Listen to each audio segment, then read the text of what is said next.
नमस्कार छात्रों, स्वागत है आपका मेरे YouTube channel Datta reading point में। आज हम डिस्कस करेंगे दिल्ली सरकार द्वारा दी गई वर्कशीट नंबर 10 विषय सामाजिक विज्ञान क्लास 9 डेट 29/7/2021।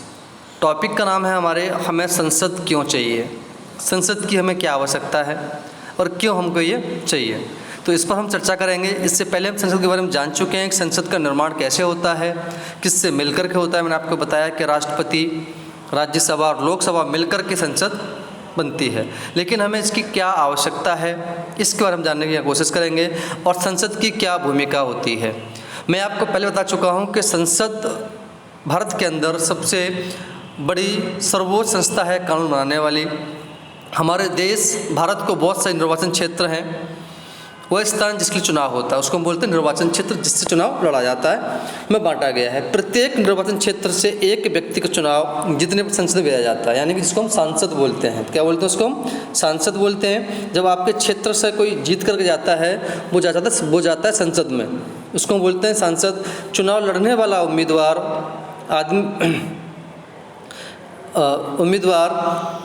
पर अलग अलग राजनीतिक दलों के सदस्य होते हैं। चुने जाने के बाद उम्मीदवार संसद MP कहलाते हैं, जिसको बोलते हैं मेंबर ऑफ पार्लियामेंट।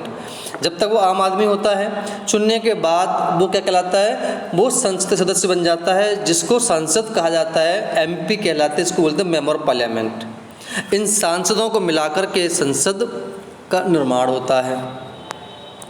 दूसरा, संसद के कार्य क्या होते हैं। संसद के चुनाव हो जाने के बाद संसद को निम्न कार्य करने होते हैं। वो कार्य कौन कौन से होते हैं जो संसद काम करती है। पहला है राष्ट्रीय सरकार का चुनाव करना। भारतीय संसद राष्ट्रपति, राज्यसभा और लोकसभा से मिलकर बनती है। मैंने आपको बताया कि संसद का जो निर्माण होता है वो राष्ट्रपति, राज्यसभा और लोकसभा से मिलकर के होता है। लोकसभा चुनाव के बाद बहुमत प्राप्त राजनीतिक दल की सरकार बनती है, यानी कि जब चुनाव होता है, चुनाव में सबसे ज़्यादा सीटें जिस दल की होती हैं वही सरकार बनाती है और बहुमत दल के नेता को मुख्यमंत्री बना दिया जाता है, PM बना दिया जाता है। कभी कभी बहुमत न होने की दशा में गठबंधन सरकार बनती है। कभी कभी क्या होता है कि कई सारे दल मिलकर के सरकार बनाते हैं, क्योंकि सरकार बनाने के लिए पूर्ण बहुमत की आवश्यकता होती है।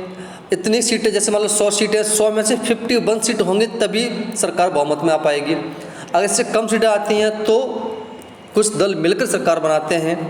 संसद में बहुमत दल का विरोध करने वाले राजनीतिक दल को विपक्षी दल कहते हैं। विपक्ष किसे कहा जाता है? जो सत्ता में पार्टी होती है उसका जो विरोध करती है उसको हम विपक्ष दल या विपक्षी नेता के रूप में जानते हैं। प्रधानमंत्री सत्ताधारी पार्टी यानी रूलिंग पार्टी, सत्ताधारी पार्टी शासन करने वाले दल का मुखिया होता है। जो उसमें जो दल का मेन मुखिया होता है, जैसे हमारे यहाँ अभी BJP पार्टी जो मुखिया जो मोदी जी हैं, तो प्रधानमंत्री अन्य मंत्री को चुनाव करता है। जो सत्ता का नेता होता है, जो PM होता है, उसी के अकॉर्डिंग ही मंत्रिमंडल बनता है। जैसे स्वास्थ्य मंत्री, शिक्षा मंत्री, वित्त मंत्री, इनसे संबंधित सरकार कार्यों का जिम्मा संभालती है। यानी कि फिर PM बनने के बाद जो नेता बन जाएगा PM, उसके बाद अपने हिसाब से मंत्रिमंडल का निर्माण करता है। चाहे किसी को स्वास्थ्य विभाग दे, चाहे किसी को वो शिक्षा विभाग दे, चाहे वित्त विभाग दे, रक्षा, कई सारे मंत्रालय दिए जाते हैं। वहीं ऑप्शन नंबर B में दिया गया है सरकार को नियंत्रित रखना। संसद के सत्र में सांसद प्रश्नकाल के माध्यम सरकार के कामकाज के बारे में जानकारी हासिल करते हैं।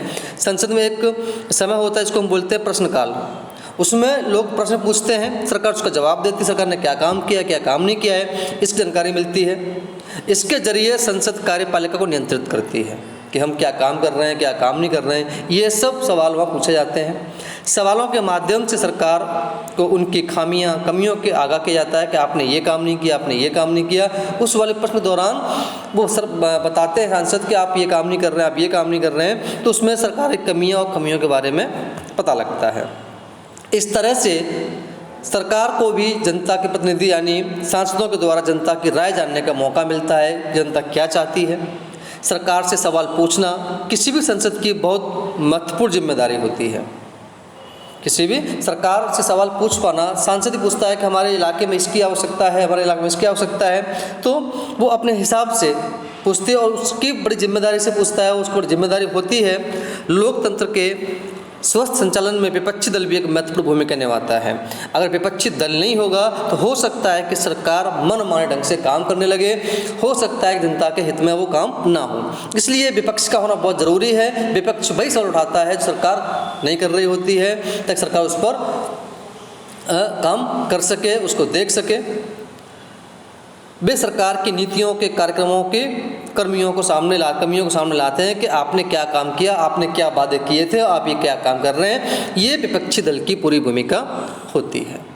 विपक्षी दल का होना बहुत महत्वपूर्ण है। वो सरकार के काम के बारे में क्या उसने किया, क्या नहीं किया, वो सारा उसे अवगत कराता रहता है, ताकि सरकार, विपक्ष अगर नहीं होगा तो हो सकता है कि सरकार निरंकुश हो जाए। अब इसी बेस पे है आपके ये क्वेश्चन है, कानून नंबर सी, कानून बनाना। कानून बनाना संसद का महत्वपूर्ण कार्य है। संसद में एक निजी संवैधानिक विधि द्वारा कानून बनाए जाते हैं और संसद का सबसे बड़ा काम क्या है, कानून का निर्माण करना। इसीलिए इसको संसद की सर्वोच्च संस्था कहा गया है। अब चलिए, अब क्वेश्चन नंबर आता है कि हमारे देश की संसद क्यों आवश्यक। आप जान गए होंगे कि संसद के माध्यम से सरकार चलती, सरकार के माध्यम से काम किए जाते हैं। तो आप इसमें आराम से लिख सकते हैं। राष्ट्र सरकार कैसे बनती है, अभी आपको बताया कि जब भी कोई देश के अंदर, जब भी कोई दल पूर्ण बहुमत के साथ सत्ता में आता है तब वो सरकार बनाता है। संसद सरकार पर कैसे नियंत्रण करती है वो देख पाती है प्रश्नकाल के माध्यम से, है ना, कि किस उसने क्या काम किया है, क्या काम नहीं किया है। ये सारी बातें आप यहाँ पे लिख देंगे। आपके अनुसार संसद हमारे लिए क्यों ज़रूरी है, आप जान गए होंगे। इसलिए ज़रूरी है क्योंकि अगर संसद नहीं होगी तो हो सकता है सरकार अपने मनमाने ढंग से निरंकुश हो जाए या कुछ काम ना करे। ठीक है, इस तरह से क्या होगा, ये काम सरकार करेगी। ठीक है, तो इसलिए संसद बहुत ज़रूरी हो जाती है काम करने के लिए, कि सही ढंग से स्वरूप से काम चल सके, प्रश्न पूछे जा सके, काम का अवगत कराया जा सके। ठीक है, तो ये था। Thank you.